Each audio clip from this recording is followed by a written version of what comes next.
The elevator doors slid shut with their usual mechanical whisper, sealing Jameson Hartwell inside the small space with quarterly reports, an overpriced latte, and the faint scent of jasmine perfume. He didn't look up from his phone as the car began its ascent to the 42nd floor. Friday mornings at Hartwell Media followed a predictable rhythm, and Jameson had perfected the art of moving through them on autopilot. The elevator jerked suddenly between the 15th and 16th floors. Jameson stumbled forward, his phone clattering to the floor as his latte launched itself toward the control panel. In that split second of chaos, someone else in the elevator lurched backward, and then, impossibly, his lips were pressed against someone else's, soft, warm, and tasting faintly of mint tea. Time suspended itself. When Jameson pulled back, his heart hammering against his ribs, he found himself staring into the wide, shocked eyes of Penelope Bridges.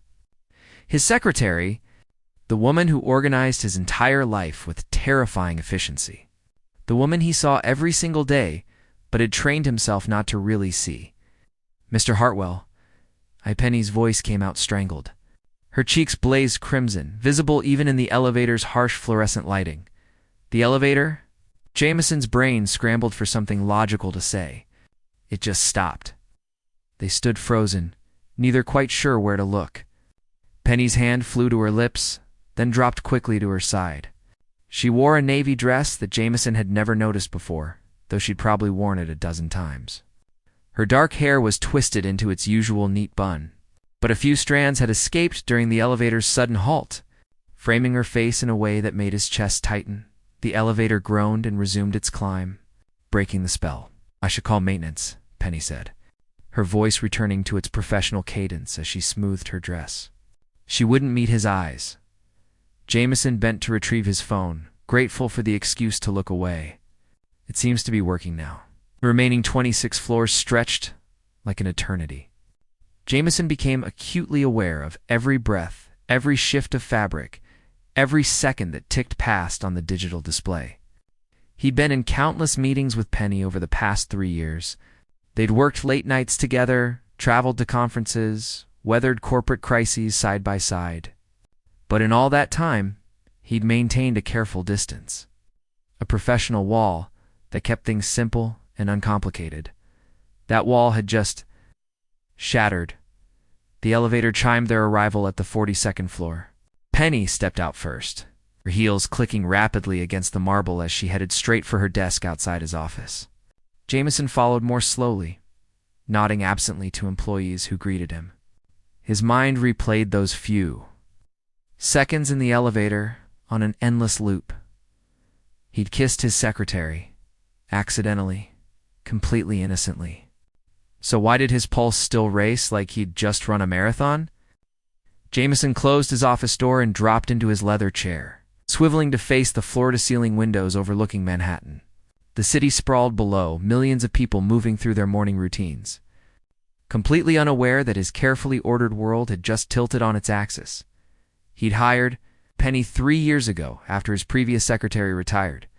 She'd arrived for her interview 15 minutes early, portfolio perfectly organized, references impeccable. What had struck him wasn't just her qualifications, but the sharp intelligence in her gray eyes and the way she'd answered his questions with refreshing directness. No flattery, no games. Just competence wrapped in quiet confidence. Over the years, Penny had become indispensable. She anticipated his needs before he articulated them. Impossible schedule with grace, and somehow made the chaos of running a media empire feel manageable. She was the first person he saw each morning, and often the last, before he left at night. She knew his coffee order, his sister's birthday, which clients made him tense, and exactly when to tell him he was being unreasonable. But she was his employee. That line had always been clear, immovable. Jameson rubbed his temples. At 35, he'd built Hartwell Media from his father's failing newspaper into a multimedia powerhouse. That success had required focus, sacrifice, and the ability to compartmentalize every aspect of his life. Romance fell into the complications I don't need category. especially after his engagement to Celeste Whitmore had imploded 2 years ago in a very public, very messy breakup that had fed the tabloids for weeks since then. He'd attended the necessary social functions with appropriate dates, but nothing that required emotional investment. Nothing real. It was easier that way, safer. A knock on his door interrupted his spiraling thoughts. "Come in," he called. Straightening papers that didn't need straightening, Penny entered. Tablet in hand, expression perfectly neutral. If he hadn't seen the slight tremor in her fingers as she set his calendar update on the desk, he might have believed she'd completely forgotten the elevator incident. "Your 10 o'clock with the acquisitions team is in the Roosevelt conference room," she said, her tone crisp. "The Henderson contracts need your signature before noon, and your sister called. She wants to know if you're bringing anyone to her gallery opening next week." Jameson watched her carefully. "What should I tell her?" "That's your personal business, Mr. Hartwell." Slight emphasis on personal, as if drawing an invisible line between them. He said her name before he could think better of it. She looked up, and for just a moment, her professional mask slipped. He saw confusion there and something else, something that made his throat go dry. "About the elevator? An accident?" She cut him off smoothly. "These things happen. No need to make it awkward." But it was awkward. The air between them felt charged, different. Jameson knew he should agree, let it go, move on with his day. Instead, he found himself saying, "Have you worked here 3 years or 4? The question clearly surprised her. 3 years and 7 months. "In all that time, have I ever asked about your life outside this office?" Penny's expression grew guarded. "You're a busy man, Mr. Hartwell. I appreciate that you respect my privacy." "That's not respect," Jameson said quietly. "That's neglect." Something flickered across her face, too quick to identify. "I should prepare the conference room for your meeting." She turned to leave, but Jameson stood. "Wait." Penny paused in the doorway, her back to him. The morning light through the windows caught the escaped strands of her hair, turning them copper. "Do you ever wonder what life would be like if we'd met differently?" The words came out before his carefully constructed filters could stop them. "Not as employer and employee?" The silence stretched so long that Jameson thought she might not answer. When she finally turned to face him, her expression was carefully controlled, but her eyes held a depth that made his chest ache.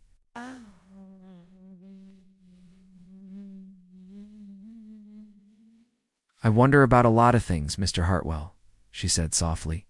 "But wondering doesn't change reality. You're you, and I'm me, and there's a very clear line between those two things. What if I don't want there to be?" Penny's breath caught, and for a heartbeat, he saw naked hope flash across her features before she locked it down. "Then you'd be making a mistake.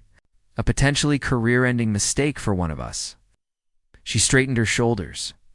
"You have a company to run, a reputation to maintain. I have bills to pay, and a family depending on my income. Whatever happened in that elevator, it can't happen again." She left before he could respond. The door closing with a soft click that felt like a period at the end of a sentence. Jameson sank back into his chair, but his gaze drifted to the door where Penny had disappeared. For 3 years and 7 months, he'd seen her as an extension of his professional life, a role rather than a person. Now, in the space of one accidental kiss, she'd become impossible to ignore. His phone buzzed with a reminder about the acquisitions meeting. Jameson grabbed his jacket, trying to shift his mind back to business. But as he walked through the outer office, he couldn't help but notice things he'd somehow missed before. The small, succulent plant on Penny's desk. The framed photograph of what looked like a younger brother in a graduation cap. The way she chewed her bottom lip when concentrating on her computer screen. How had he worked beside her for over 3 years and never truly seen her? The acquisitions meeting dragged on for 2 hours. Jameson contributed when necessary, but his attention kept wandering. He found himself remembering small moments.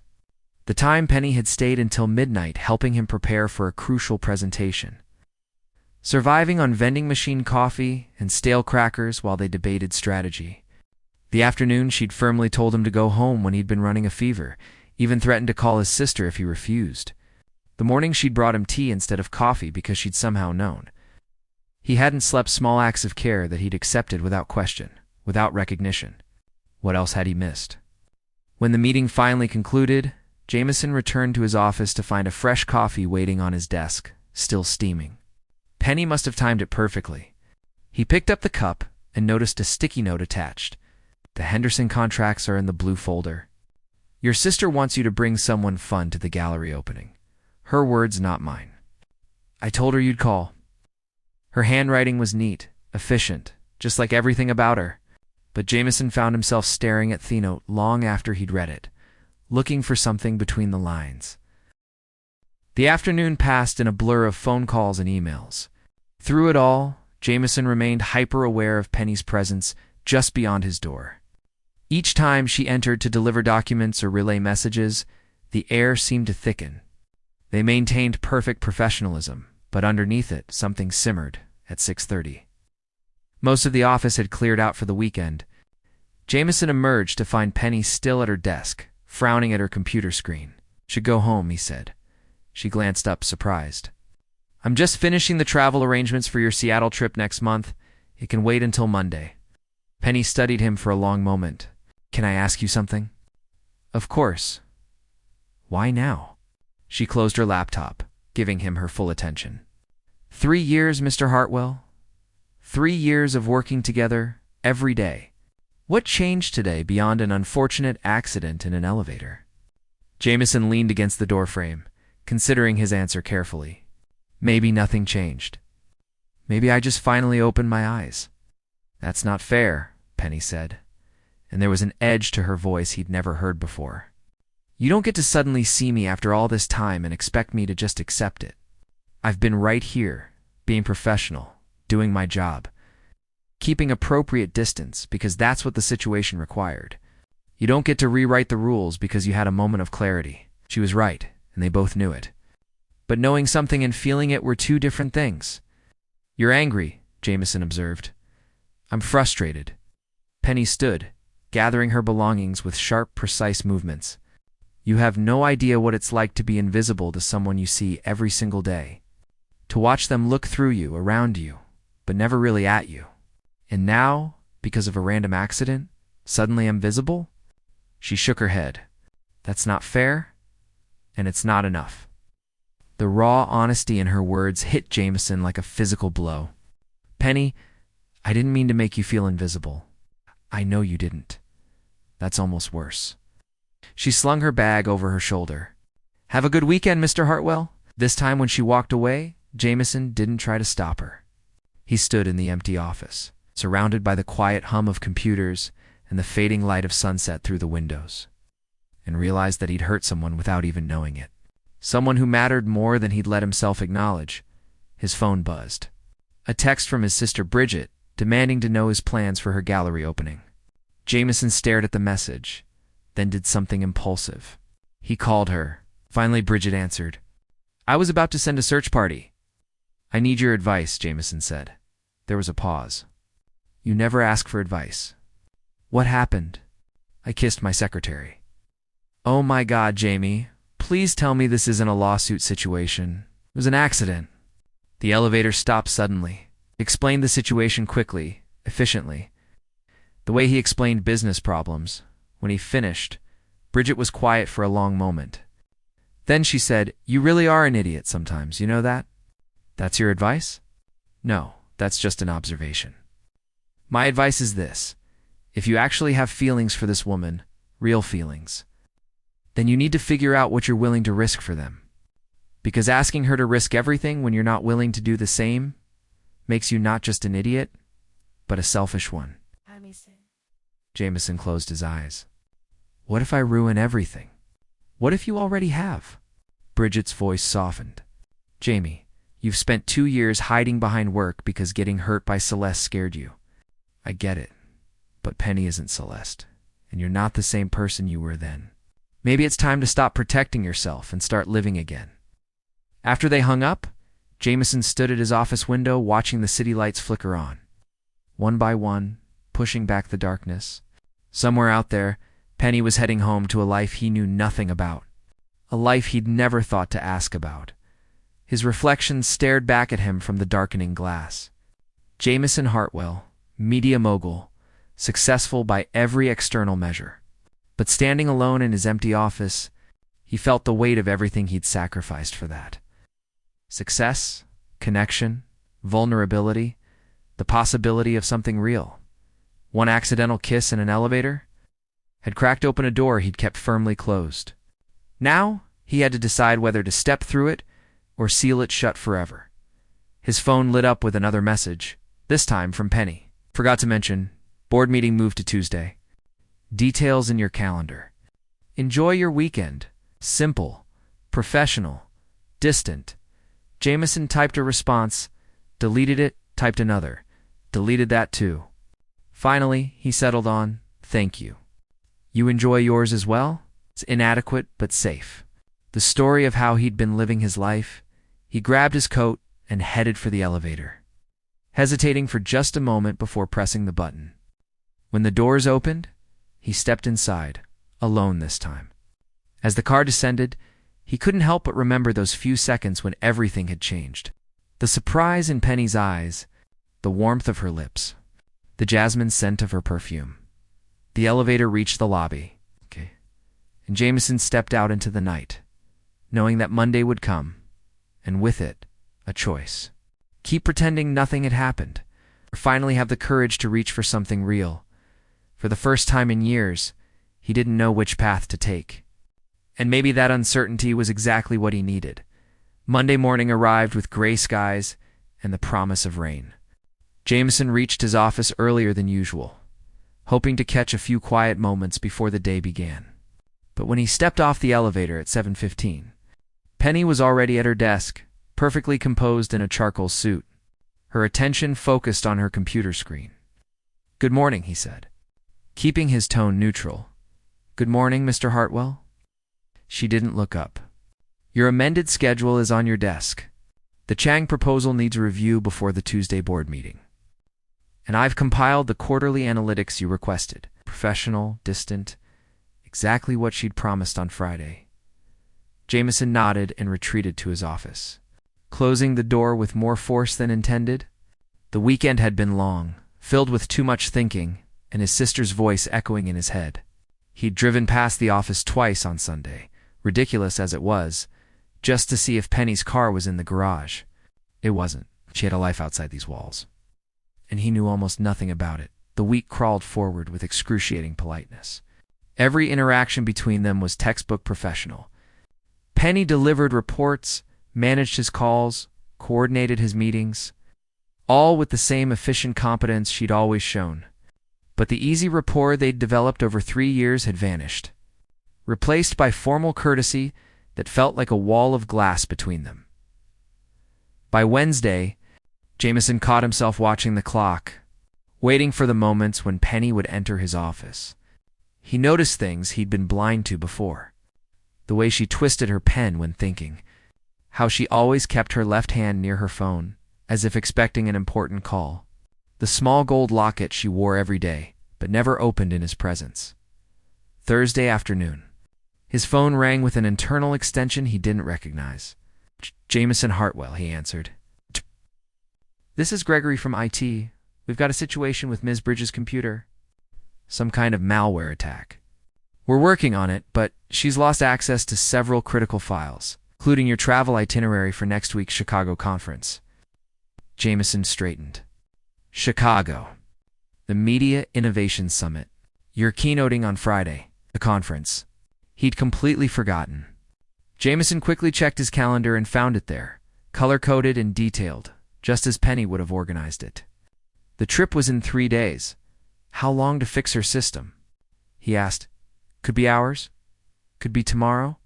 The good news is we have backups, but they're from last week. Any updates she made since then might be gone." After hanging up, Jameson found Penny in the small conference room, her laptop open, phone pressed to her ear as she scribbled notes on a legal pad. She looked stressed, a crack in her usual composure. "I understand, but I need those reservations confirmed," she was saying.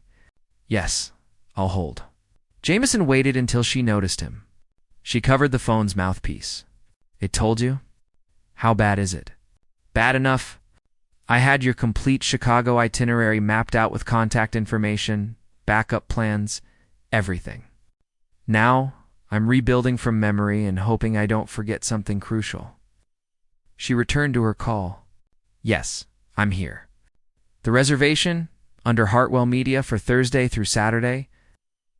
Jameson made a decision. Pack a bag. Penny looked at him sharply. Excuse me? For Chicago? You're coming with me. Mr. Hartwell, that's not necessary. I can coordinate everything from here. You just said you're rebuilding from memory. Easier to handle issues on the ground than from New York. It was a logical argument, but they both knew there was more to it. Besides, you've never been to one of these conferences. Might be valuable for future planning. Penny hesitated, clearly torn between professional duty and self-preservation. Finally, she nodded. I'll make the arrangements. Already done, Jameson said, pulling out his phone. Checked with IT. They can spare you. Flight leaves Tuesday morning. We're back Saturday evening. Separate hotel rooms, naturally. All above board. Something flickered in Penny's expression. Amusement, maybe, or resignation. Naturally, Tuesday morning found them in adjoining first-class seats, 30,000 feet above Pennsylvania.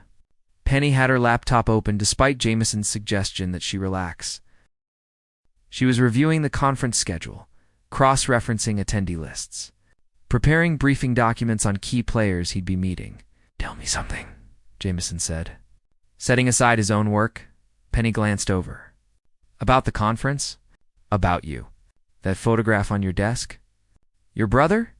She softened slightly. Half-brother, technically, Danny. He's 22, studying engineering at Columbia. You put him through school? Someone had to. Our parents passed away when he was 15. Car accident. Penny said it matter-of-factly, but Jameson heard the old pain underneath. I was 21, barely holding down a job as a receptionist. But Danny was smart, brilliant actually. I wasn't about to let him throw away his future because life dealt us a bad hand. Jameson felt something shift in his chest. That's why you've never taken a vacation. Extra shifts meant extra money. Tuition at Columbia isn't cheap, even with scholarships. She smiled, and it was genuine. But he graduates in May, already has job offers from 3 major tech firms. It was worth it, you raised him. I did my best. Penny closed her laptop. Some days were harder than others. There were nights I wasn't sure we'd make rent, let alone tuition payments. But Danny never complained, and I never let him see me scared. You do what you have to do for family. Jameson thought of his own privileged upbringing, private schools and trust funds, safety nets he'd taken for granted. I had no idea. You never asked, Penny said, not unkindly. But that was fine. I was your secretary, not your friend. There's a difference. Was. She met his gaze steadily. Is present tense. Let's not confuse a business trip with something it's not. But over the next 3 days, the lines continued to blur. Chicago welcomed them with bitter wind and steel-gray skies. The conference hotel was downtown, all glass and modern architecture, filled with media executives, tech innovators, and journalists. Jameson threw himself into networking panels. In meetings while Penny managed logistics with her usual efficiency, but the evenings were different. Wednesday night. After a particularly tedious dinner with potential investors, Jameson found Penny in the hotel bar, nursing a glass of wine and reading a battered paperback. Not your scene? He asked, sliding onto the bar stool beside her. Watching rich men talk about getting richer? Penny smiled over her glass. I'll survive the disappointment of missing it. Ouch, you asked. She marked her page. Besides, you seem to be handling things fine without me hovering. Jameson ordered a whiskey. What are you reading? She held up the book. Mystery novel. Probably terrible, definitely entertaining. My guilty pleasure after long days. You like mysteries? I like figuring things out before the detective does. Makes me feel clever. Penny took another sip of wine. What about you? What does Jameson Hartwell do when he's not building media empires? It was a simple question, but it stumped him. When had he last done something just for enjoyment? I work, he admitted, That's sad. That's successful. Are they mutually exclusive? Penny challenged. You've built something incredible with Hartwell Media. I'm not disputing that. But success without joy is just expensive misery. Jameson found himself laughing, surprising them both. Did you just call me expensively miserable? If the custom Italian shoe fits? But she was smiling too, that guard finally dropping. I'm sorry. That was inappropriate. It was honest. I think I need more of that in my life. Jameson studied her in the dim bar light, really looked at her. Without the office fluorescence and professional distance, Penny was different. Softer, but somehow more real. Tell me more. About Danny, about you, about everything I should have asked 3 years ago? They talked until the bar closed at midnight. Penny told him about growing up in Queens, her mother's love of gardening, her father's terrible jokes, about the scramble after their deaths, the welfare meetings and court hearings to keep Danny with her, the night shifts at a diner while taking online business courses, about Danny's acceptance letter to Columbia, and how she'd cried for an hour straight. Jameson shared pieces of himself he rarely showed anyone, the pressure of living up to his father's legacy, the loneliness of always being the boss, his failed engagement and how Celeste had told him he was emotionally unavailable, words that had haunted him since. Were you? Penny asked. Emotionally unavailable? Probably. Jameson swirled his drink. I'd just taken over the company. Everything was about proving myself, about success. Celeste wanted someone present, and I gave her someone perpetually distracted. She wasn't wrong to leave, but it still hurt. Like hell, he admitted. So I did what I do best. Threw myself into work, built walls, kept things simple and safe. Penny was quiet for a long moment. We all have our defense mechanisms. Mine is being invisible. Yours is being unavailable. Neither is particularly healthy. What would healthy look like? She met his eyes, and the air between them charged. I don't know. Maybe it starts with honesty. Then honestly, Jameson said, heart pounding, I haven't stopped thinking about that elevator since it happened. And it has nothing to do with the accident, and everything to do with finally seeing you. Jameson. The sound of his first name from her lips nearly undid him. I know all the reasons this is complicated. I'm your boss. There's a power dynamic. It could affect your career. I know all of it. But I also know that talking to you tonight has been the most real conversation I've had in years. We can't, Penny whispered.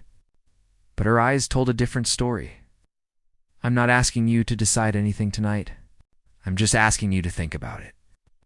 About whether there could be an us. Jameson stood, dropping bills on the bar. Get some sleep. Big day tomorrow. He walked away before he could do something foolish, like kiss her properly this time, full intention and zero regrets. Thursday brought Jameson's keynote speech at 9 in the morning. He'd given hundreds of presentations, but this one made him nervous. Penny sat in the third row, tablet in hand, watching him with those intelligent gray eyes. He spoke about innovation, disruption, the future of media.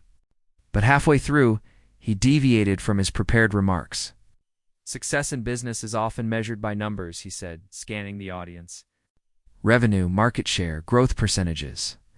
But I've been thinking lately about what we lose when we reduce everything to metrics, the human connections, the moments of genuine creativity, the people who make our work possible but remain invisible because we're too focused on the finish line to see. Them, his eyes found Penny's. Gone very still. Real.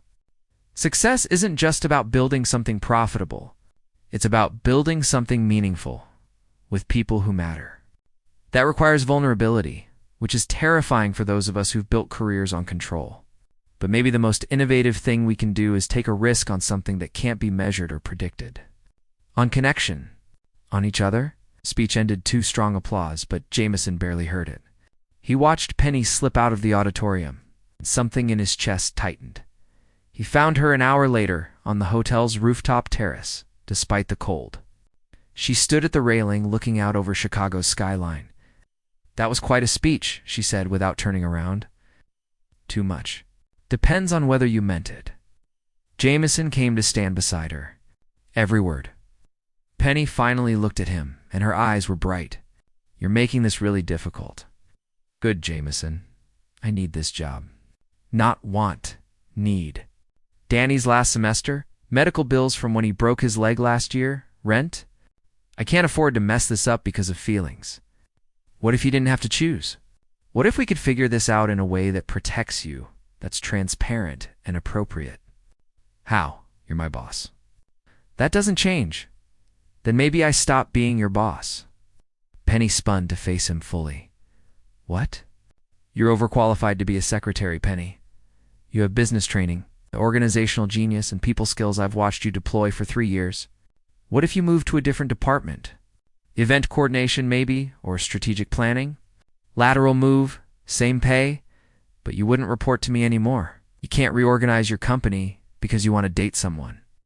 I can reorganize my company however I want. And this isn't just about wanting to date you, though I do. It's about recognizing talent that's been hiding in plain sight. Jameson took a chance and reached for her hand.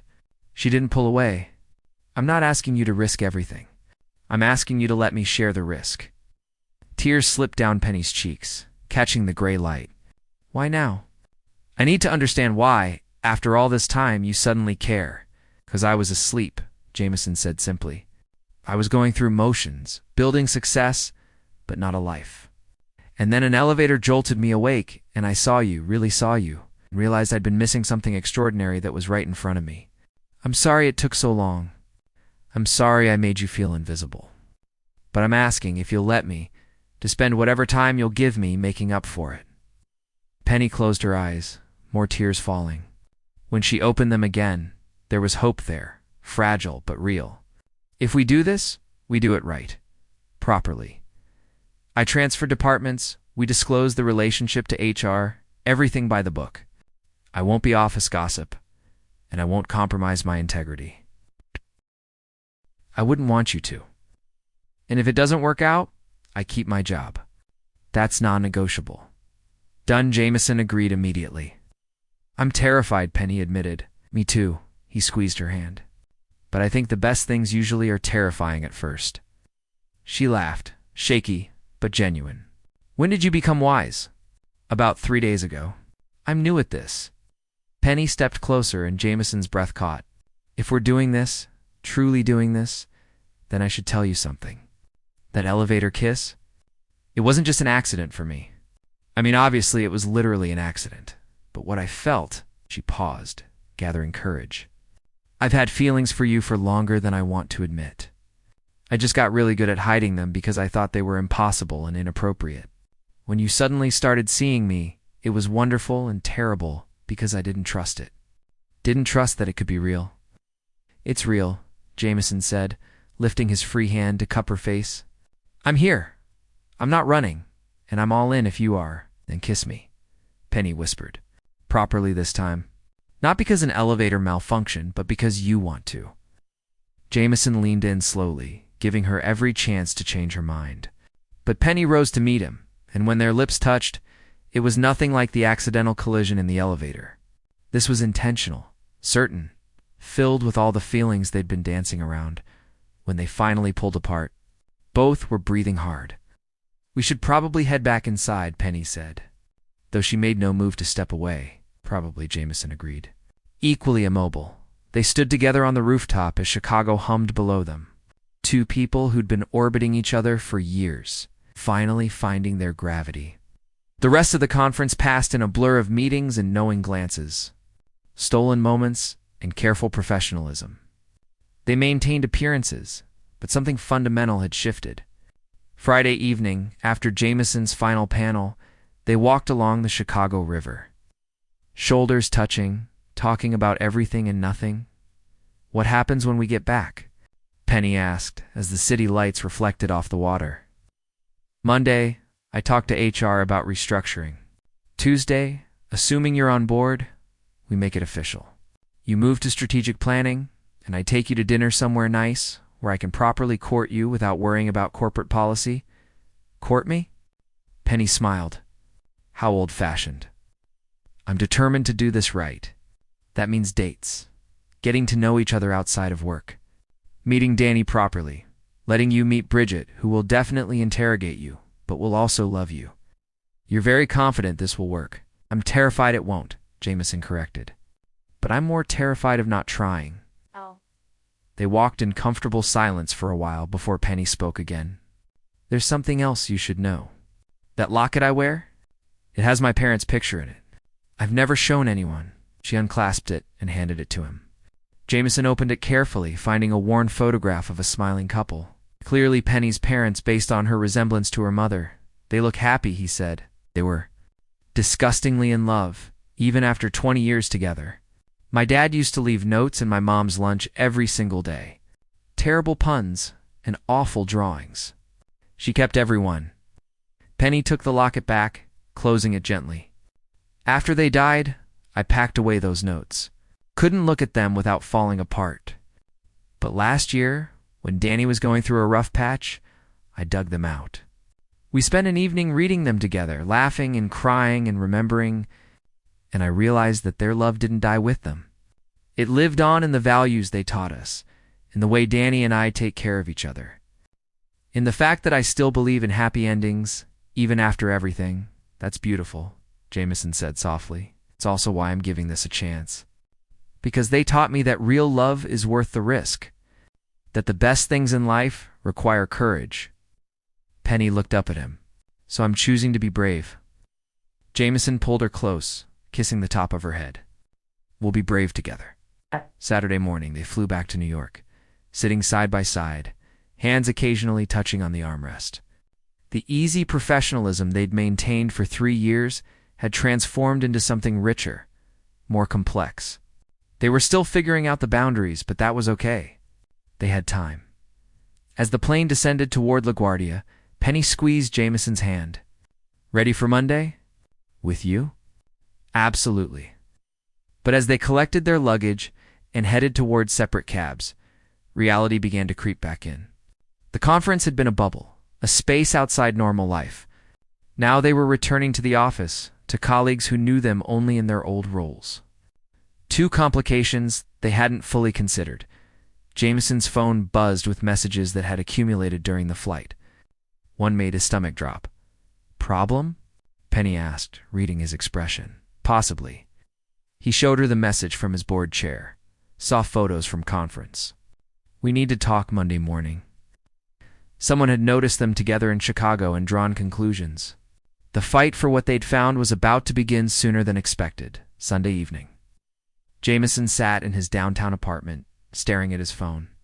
He'd called an emergency meeting with his attorney, Rebecca Singh, who'd listened to the situation with her characteristic blend of pragmatism and concern. The optics aren't great, Rebecca had said bluntly. Boss and secretary is a cliché that rarely ends well, especially in the current climate. If someone on the board is already asking questions, you need to get ahead of this immediately. I'm planning to restructure tomorrow. Move Penny to a different department. That might look like you're hiding something or punishing her. Jameson, I'm going to be honest with you as both your attorney and your friend. This woman, is she worth the headache? The potential board fight, the gossip, the scrutiny. Jameson hadn't hesitated. Absolutely. Watching the city lights flicker through his windows, he wondered if Penny felt the same certainty. They'd texted briefly during the day, careful messages that revealed nothing to anyone who might intercept them. But he missed her voice, her presence. 3 days together in Chicago had made her absence feel acute. His phone rang. Penny, hey, he answered, probably too eagerly. Yourself. She sounded tired. Danny saw the photo. What photo? Someone from the conference posted pictures on social media. There's one of us on that rooftop terrace. We're not touching, but the way we're looking at each other is pretty obvious. Penny sighed. Danny called, asked if I was dating my boss. I told him the truth. How'd he take it? Better than expected, actually. Said it explained why I've been distracted lately. And as long as you treat me right, he won't have to demonstrate his engineering skills by building something destructive.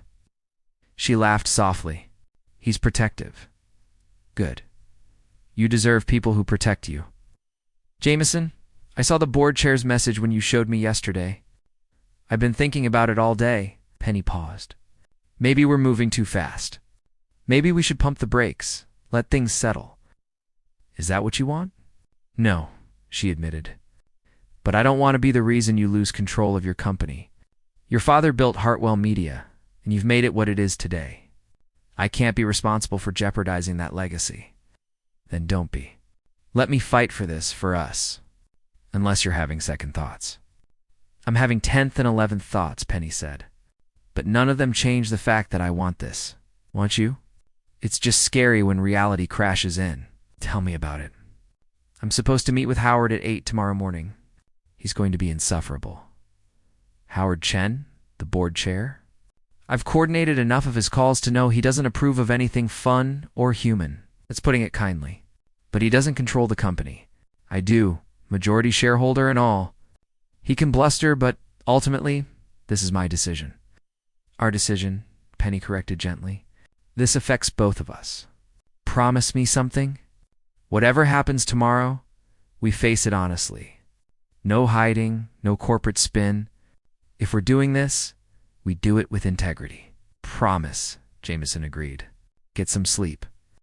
Tomorrow's going to be interesting. After they hung up, Jameson pulled up the photo Penny had mentioned. Someone had indeed posted conference pictures, and there they were on the rooftop. Penny was looking up at him, expression open and vulnerable in a way her professional mask never allowed. And he was looking at her like she hung the moon. Anyone with eyes could see they were more than boss and secretary. Jameson shared the photo with his sister. Bridget called immediately. Oh, Jamie, you've got it bad. Thanks for the observation. No, I mean it. I've never seen you look at anyone like that. Not even Celeste. Bridget's voice turned serious. This is real for you. It is. Which is why tomorrow's conversation with Howard is going to be brutal. He's a dinosaur who thinks business and feelings should never mix. Ignore him. The rest of the board will follow your lead if you're confident. And if they don't, then you remind them who actually runs Hartwell Media. Bridget softened. For what it's worth, I'm proud of you. You're finally choosing something for yourself instead of just for the company. About time.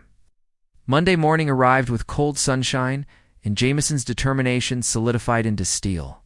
He dressed carefully, armor for the battle ahead, and arrived at the office by 7:30. Penny wasn't at her desk yet, though her computer was on, screensaver cycling through abstract patterns. Sunday evening, Jameson sat in his downtown apartment, staring at his phone. He'd called an emergency meeting with his attorney, Rebecca Singh, who'd listened to the situation with her characteristic blend of pragmatism and concern. The optics aren't great, Rebecca had said bluntly. Boss and secretary is a cliche that rarely ends well, especially in the current climate. If someone on the board is already asking questions, you need to get ahead of this immediately. I'm planning to restructure tomorrow. Move Penny to a different department. It might look like you're hiding something or punishing her. Jameson, I'm going to be honest with you, as both your attorney and your friend. This woman, is she worth the headache? The potential board fight, the gossip, the scrutiny. Jameson hadn't hesitated. Absolutely. Now, watching the city lights flicker through his windows, he wondered if Penny felt the same certainty. They'd texted briefly during the day, careful messages that revealed nothing to anyone who might intercept them. But he missed her voice, her presence. 3 days together in Chicago had made her absence feel acute. His phone rang. Penny, hey, he answered probably too eagerly. Hey yourself. She sounded tired. Danny saw the photo. What photo? Someone from the conference posted pictures on social media. There's one of us on that rooftop terrace. We're not touching, but the way we're looking at each other is pretty obvious. Danny called, asked if I was dating my boss. I told him the truth. How'd he take it? Better than expected, actually. Said it explained why I've been distracted lately. As long as you treat me right, he won't have to demonstrate his engineering skills by building something destructive. She laughed softly. He's protective. Good. You deserve people who protect you. Jameson, I saw the board chair's message when you showed me yesterday. I've been thinking about it all day. Penny paused. Maybe we're moving too fast. Maybe we should pump the brakes, let things settle. Is that what you want? No, she admitted. But I don't want to be the reason you lose control of your company. Your father built Hartwell Media, and you've made it what it is today. I can't be responsible for jeopardizing that legacy, and don't be. Let me fight for this, for us. Unless you're having second thoughts. I'm having 10th and 11th thoughts, Penny said. But none of them change the fact that I want this, want you. It's just scary when reality crashes in. Tell me about it. I'm supposed to meet with Howard at 8 tomorrow morning. He's going to be insufferable.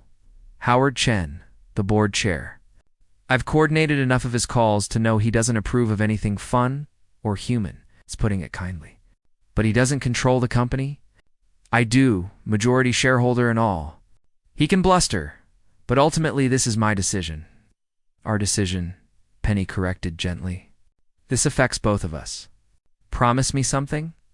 Whatever happens tomorrow, we face it honestly. No hiding, no corporate spin. If we're doing this, we do it with integrity. Promise, Jameson agreed. Get some sleep. Tomorrow's going to be interesting. After they hung up, Jameson pulled up the photo Penny had mentioned. Someone had indeed posted conference pictures, and there they were on the rooftop. Penny was looking up at him, expression open and vulnerable in a way her professional mask never allowed. And he was looking at her like she hung the moon. Anyone with eyes could see they were more than boss and secretary. Jameson shared the photo with his sister. Bridget called immediately. Oh, Jamie, you've got it bad. Thanks for the observation. No, I mean it. I've never seen you look at anyone like that. Not even Celeste. Bridget's voice turned serious. This is real for you. It is. Which is why tomorrow's conversation with Howard is going to be brutal. He's a dinosaur who thinks business and feelings should never mix. Ignore him. The rest of the board will follow your lead if you're confident. And if they don't, then you remind them who actually runs Hartwell Media. Bridget softened. For what it's worth, I'm proud of you. You're finally choosing something for yourself instead of just for the company. About time. Monday morning arrived with cold sunshine and Jameson's determination solidified into steel. He dressed carefully, armor for the battle ahead, and arrived at the office by 7:30. Penny wasn't at her desk yet, though her computer was on. Screensaver cycling through abstract patterns. Jameson left a coffee on her desk with a note. Whatever happens, we're in this together. At 8 sharp, Howard Chen appeared in Jameson's office without knocking. A privilege he assumed came with being board chair. Howard was 65, silver-haired, and perpetually disappointed in everyone around him. Jameson, we need to discuss Chicago. Good morning to you too, Howard. Please, sit. Howard remained standing. There are photographs circulating from the conference. You and your secretary in what appears to be an intimate moment. Her name is Penelope Bridges, and yes, we had a conversation on a terrace. Last I checked, talking wasn't scandalous. Don't be obtuse. The implication is clear. You're involved with an employee who reports directly to you. That's a liability this company doesn't need. Jameson leaned back in his chair, projecting calm he didn't entirely feel. I appreciate your concern for the company, Howard, which is why I've already consulted with HR and our legal team about the appropriate steps. Effective immediately, Penny will be transferring to our strategic planning department as a senior coordinator. She'll report to Margaret Wilson, not to me. The relationship will be properly disclosed, and everything will be handled according to company policy. Howard's face reddened. You're reorganizing the company to date your secretary? I'm recognizing talent that's been underutilized and addressing a potential conflict of interest. Those seem like sound business decisions to me. It's a PR nightmare waiting to happen. It's only if we make it one. Howard, I respect your position on this board, but let's be clear about something. I own 51% of Hartwell Media. My father built this company, and I've tripled its value in the past 5 years. I don't need the board's permission to make personnel decisions or to have a personal life. I need the board's confidence, Howard shot back. And stunts like this erode it. What happens when this relationship goes south? When she sues for harassment or leverages her position? Penny has more integrity in her little finger than most executives I know. She's not interested in leverage or lawsuits. She's interested in doing good work and being treated with respect. Neither of which should be controversial. You're thinking with your heart, not your head. Maybe it's time I did both, Jameson said quietly. I've spent years building this company at the expense of everything else. It's made Hartwell Media successful, but it's made me miserable. I'm not willing to sacrifice my one chance at something real just because it makes the board uncomfortable. Howard stared at him for a long moment. The other board members will hear about this. I expect they will. Schedule a meeting if you feel it's necessary. But Howard, consider this. The board serves at the pleasure of the shareholders. Majority shareholder being me. I value your counsel, but I don't require your approval for my personal life. After Howard left, radiating disapproval, Jameson allowed himself a moment of doubt. He'd just drawn a line in the sand with his board chair. The repercussions could be significant. A soft knock interrupted his thoughts. Penny stood in the doorway, having clearly seen Howard leave. That looked intense, she said. But he'll get over it. Jameson gestured her inside. HR wants to meet with us at 10. I've already spoken with Margaret Wilson in strategic planning. She's excited to have you on her team. Penny closed the door and leaned against it. Jameson, you don't have to do this. Yes, I do. Not because I have to, but because I want to. Because you deserve better than being my secretary, and because if I'm going to have any kind of personal life, it needs to be separate from my professional authority. He stood and crossed to her. I meant what I said in Chicago. I'm all in, even if it costs you. Penny, what good is success if I'm alone in it? What's the point of building an empire if there's no one to share it with? He took her hands. I lost years to fear and control. I don't want to lose anymore. Her eyes shone. You're making it really hard not to kiss you in your office. Technically, you'll be working 2 floors down in about 3 hours. Might make it easier. She laughed. Strategic planning. Margaret's department is incredible. I've always admired their work. Then it's perfect. You'll excel there, probably be running the department within a year, knowing you. The HR meeting went smoothly.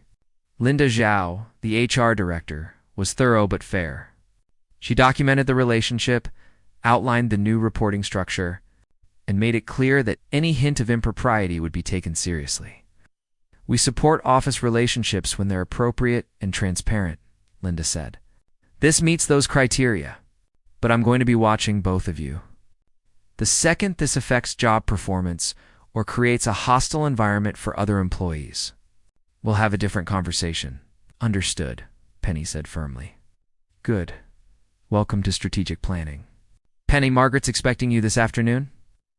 As they left HR, Penny turned to Jameson in the hallway. This is really happening. Having second thoughts? Having second thoughts? Not even one. Which is new for me. I always have second thoughts. She glanced around at the empty corridor and quickly squeezed his hand. Thank you. For taking this seriously, for protecting both of us. Always, Jameson promised. That afternoon.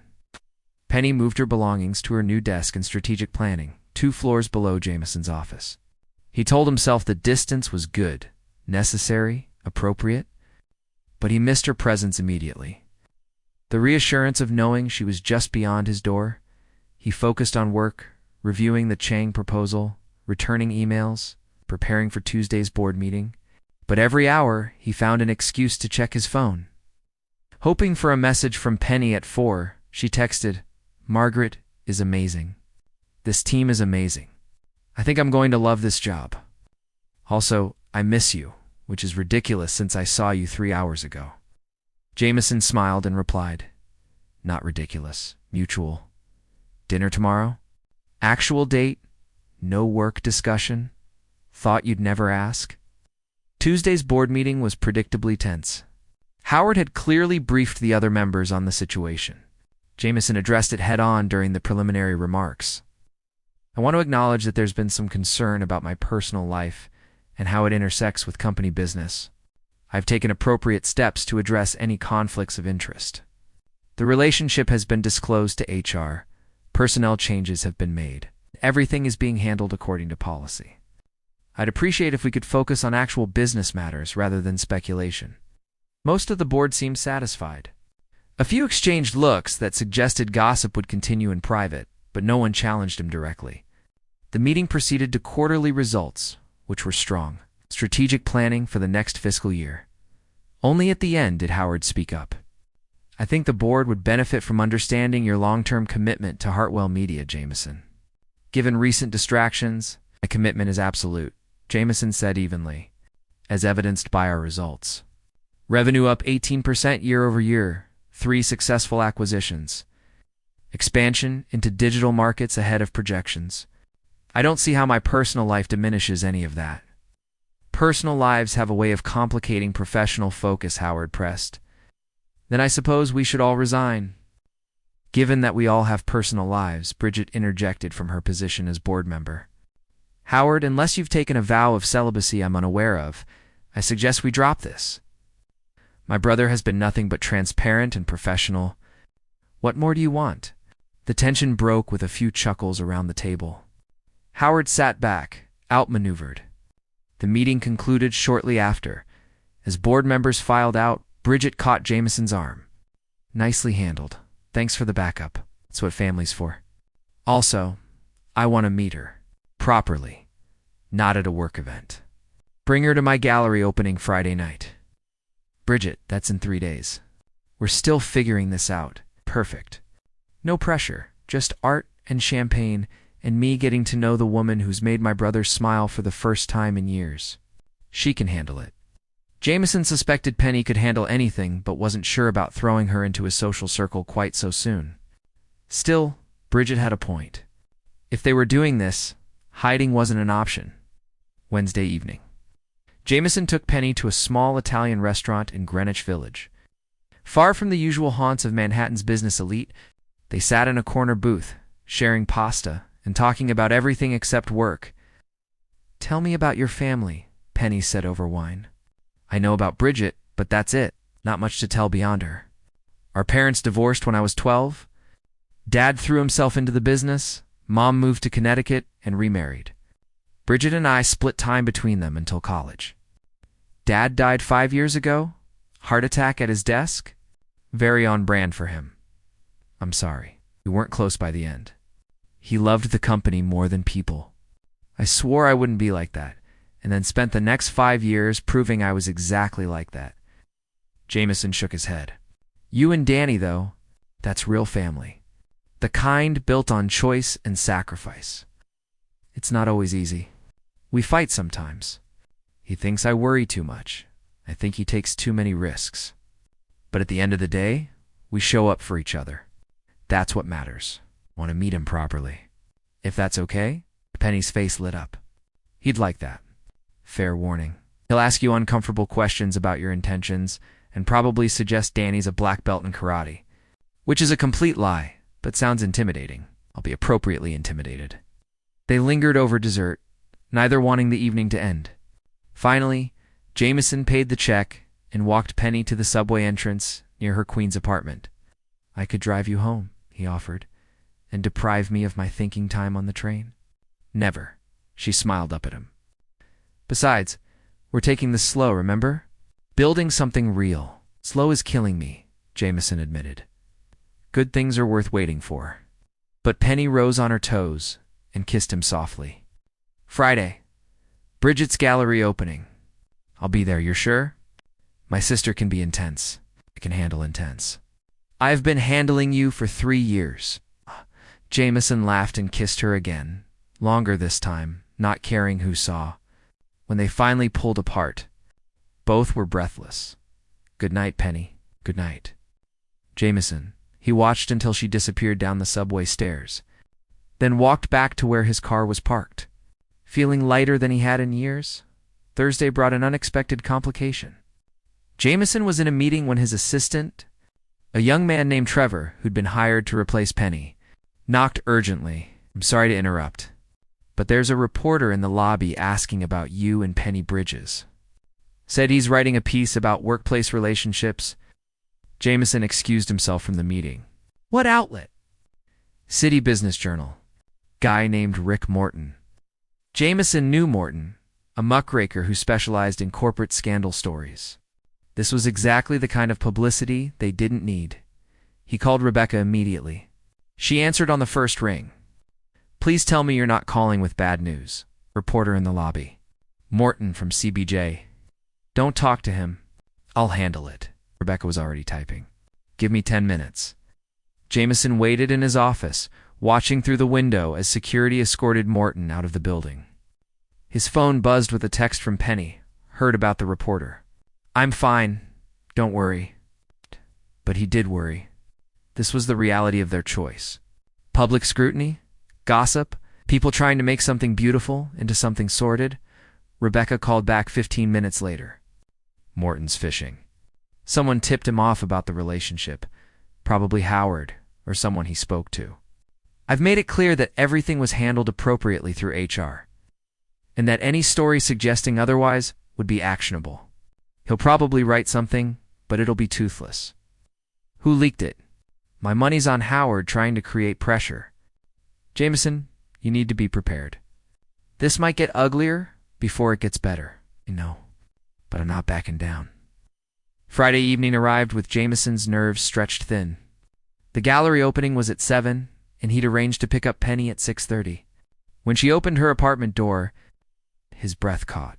She wore a deep green dress that brought out her eyes. Her hair loose around her shoulders instead of its usual professional bun. She looked stunning and slightly nervous. "Too much?" she asked, seeing his expression. "Perfect. You're perfect." Penny grabbed a small clutch and a coat. "Let's do this before I lose my nerve." The gallery was in Chelsea, Bridget's latest showcase for emerging artists. By the time they arrived, the space was already crowded with collectors, critics, and the usual art world crowd. Bridget spotted them immediately and made her way over, champagne flute in hand. "You must be Penny," Bridget said warmly. "I've heard so much about you. All good things, I hope." "Mostly." Bridget winked. "Come on, let me show you around. Jamie, make yourself useful and get drinks." Jameson watched his sister lead Penny away, nervous about what Bridget might say. But when he returned with champagne, he found them laughing together in front of a vibrant, abstract painting. "Your sister is incredible," Penny said, when Bridget was pulled away by a collector. "She's been telling me stories about you as a kid. Apparently you once tried to start a neighborhood newspaper when you were 9. The less said about that disaster, the better." They moved through the gallery, Penny asking thoughtful questions about the art. Jameson realizing how little he knew about her tastes beyond work. She gravitated toward pieces with bold colors and emotional intensity, explaining that art should make you feel something, not just look impressive. Halfway through the evening, Jameson felt a tap on his shoulder. He turned to find Celeste Whitmore standing there, perfectly coiffed and supremely confident. "Jameson, I heard you were here." Celeste's eyes slid to Penny with obvious calculation. "And this must be your new girlfriend. How sweet, Celeste." Jameson kept his voice neutral. "This is Penny Bridges.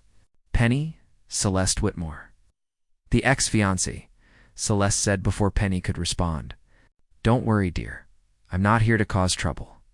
Just wanted to say hello and see if the rumors were true." Jameson Hartwell, finally letting someone in. "Color me shocked, Celeste," Jameson warned. But Penny stepped forward, extending her hand with a warm smile. "It's nice to meet you, Celeste. Jameson's mentioned you.